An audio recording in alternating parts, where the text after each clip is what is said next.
మీ favourite co-star ఎవరు అంటే ఎవరి పేరు చెప్తారు గౌతమి గారు? బికాజ్ మీరు అందరూ అగ్ర హీరోల సరసన నటించారు. దాదాపు ఐ థింక్ అందరూ all south Indian stars you have acted with. Almost very few people have not acted with.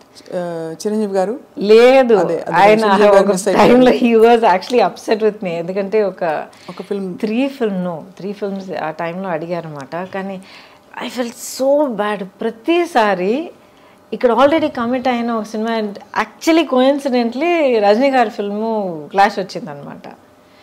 And ఇప్పటిదాకా ఒక ఫిల్మ్ కమిట్ అయిపోతే ఏ కారణం కొద్ది కూడా అది ఆ డేట్స్ డైవర్ట్ చేసి ఇంకొకరు కూడా ఇప్పుడు దాకా చేయలే. I last good films, but అలాంటి కాంప్రమైజ్ ఎప్పుడు చేయలే. అది తెలుస్తుంది, మీ ఖచ్చితంగా ఉంటారండి మీరు. మన వల్ల ప్రొడ్యూసర్కి మాత్రం ఇబ్బంది కలగకూడదు. ఒక ఫిల్మ్కి ఒక ఆ మర్యాద మనం ఇవ్వాలి. So I feel so bad. ఇవాళ దాకా I feel so bad. Maybe ఆయనకు ఒకరోజు పర్సనల్గా ఎక్స్ప్లెయిన్ చేయడానికి అవకాశం దొరుకుతుంది, but I feel bad. And Balakrishna garu, few people I not worked, otherwise mostly అందరూ వర్క్ చేశాను. వెంకటేష్ గారితో బ్యూటిఫుల్ శ్రీనివాస్ కళ్యాణమే ఉంది, ఐ నో. కాకుండా of course Guru Sishyan with Rajini garu. Rajini గారు చాలా చేశారు కదా. అది ఇంట్రెస్టింగ్. చాలా సినిమాలు చేసినట్టు అనిపిస్తుంది, బట్ ఈ 125 సినిమాల్లో ఆయనతో 4 సినిమాలు చేశారు. But each one is a huge hit. కానీ ఒక సోషల్ ఇంపాక్ట్ కానీ మాస్ ఇంపాక్ట్ కానీ అంత క్రియేట్ చేసింది అనమాట. సో మీరు డాన్స్ చిన్నప్పటి నుంచి నేర్చుకున్నారా? అంటే అసలు ఎలా వచ్చింది మరి అంత బ్యూటిఫుల్ మూవ్మెంట్? బికాస్ ఎక్కడ చూసినా కూడా మీ పాటల్లో మీకుండే స్టెప్పులు అసలు ఆ టైంలో బాగా ఫేమస్ అయిన స్టెప్పులు కొన్ని ఉన్నాయి మీరు చేసిన. సో అండ్ ఆల్సో చిక్బుక్ రైలు ఆఫ్ కోర్స్ ఒక కింగ్ ఆఫ్ డాన్స్ ఆయన. చిక్కుబుక్ రైలు అయితే యాక్చువల్లీ ఆ ఫిల్మ్ కొరియోగ్రఫీ తలక గ్రామరే మారిపోయింది. అప్పుడు దాకా ఒక స్టైల్లో వెళ్తూ ఉండింది. ఆ సినిమాలో ప్రభుదేవ అండ్ రాజు సుందరం ఇద్దరు వాళ్ళ నాన్నగారు సుందరం మాస్టర్ గారి గైడెన్స్లో ఫుల్గా మార్చిపారేశారు. అండ్ నాకు అస్సలు డాన్స్ రాదండి, అస్సలు డాన్స్ రాదు. ఎక్కడ అలా అనిపించదు? ఎక్కడ మీరు +2 చదివేటప్పుడు అందరూ నేర్చుకునేటట్టు నేను కూడా కూచిపూడి క్లాస్కి వెళ్ళేదాన్ని. బాలాక్క టీచర్ అక్కడ బ్యాక్ కొట్టి ఒక పాస్చర్ తెప్పించి బేసిక్స్ అంటే నేర్చుకున్న తర్వాత ఇండస్ట్రీకి వచ్చేసా. I never knew how to dance at all. చేసి చేసి చేసి చేసి నన్ను ట్రైన్ చేసుకున్నాను. బేసిక్లీ రిథమ్ అంటే ఏంటి, మూవ్మెంట్స్ అంటే ఆ బాడీ మూవ్మెంట్ అంటే ఎలాగా, బాడీ అనేది ఒక నార్మల్ యాక్షన్ సీన్ నుంచి ఒక సాంగ్ సీక్వెన్స్కి ఎలా మనల్ని మార్చుకోవాలి. బికాజ్ వర్కింగ్ సో మచ్ అండి, 24 అవర్స్లో మనం ఆల్మోస్ట్ 18 అవర్స్ నేను సెట్లో ఉండేదాన్ని. డైలీ 2 షిఫ్ట్స్ వర్క్ చేసేదాన్ని.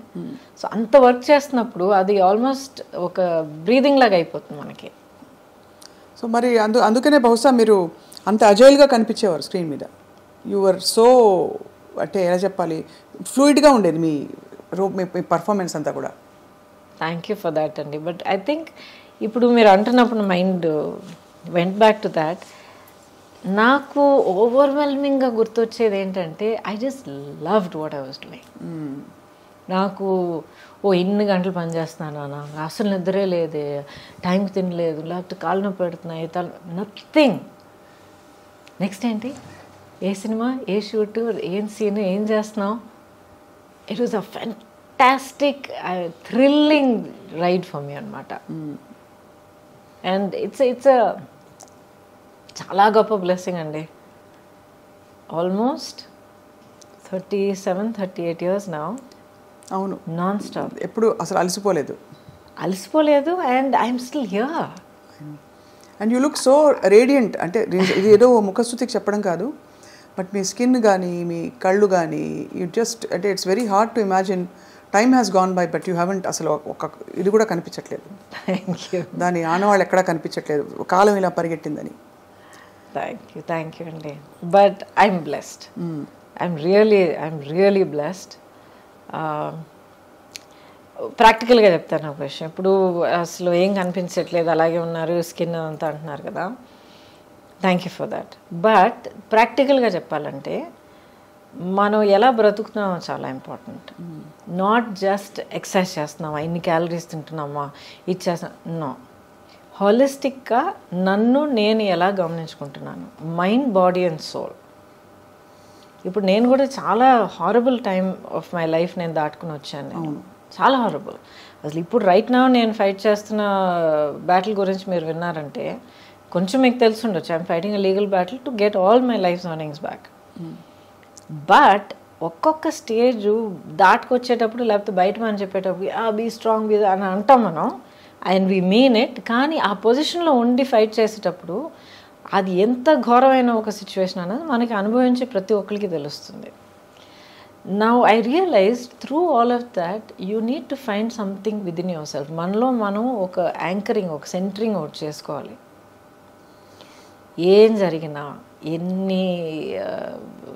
ఎన్ని పడవలు కూలిపోయినా, ఎన్ని స్టార్మ్ విండ్స్ మనల్ని కొట్టుకుపోయినా, ఏం జరిగినా సరే యూ హ్యావ్ టు మనలో మనం అంటూ ఒక యాంకర్ ఉంచుకోవాలి, పెట్టుకోవాలి మనం. And once you have that it can be how you live your life. నా లైఫ్ నేను ఇలాగే ఉంటాను, ఇలాగ ఆలోచిస్తాను, లేకపోతే ఇది నా ప్యాషన్, ఇది నా లవ్ ఆఫ్ మై లైఫ్, లేకపోతే ఇది నా goal, my aim, my dream, ఏదో ఒకటి ఉండాలి. సో నాదేంటంటే లాంగ్ బ్యాక్ నేను ఒక నిర్ణయం తీసుకున్నాను, నేనుగా ఉంటాను.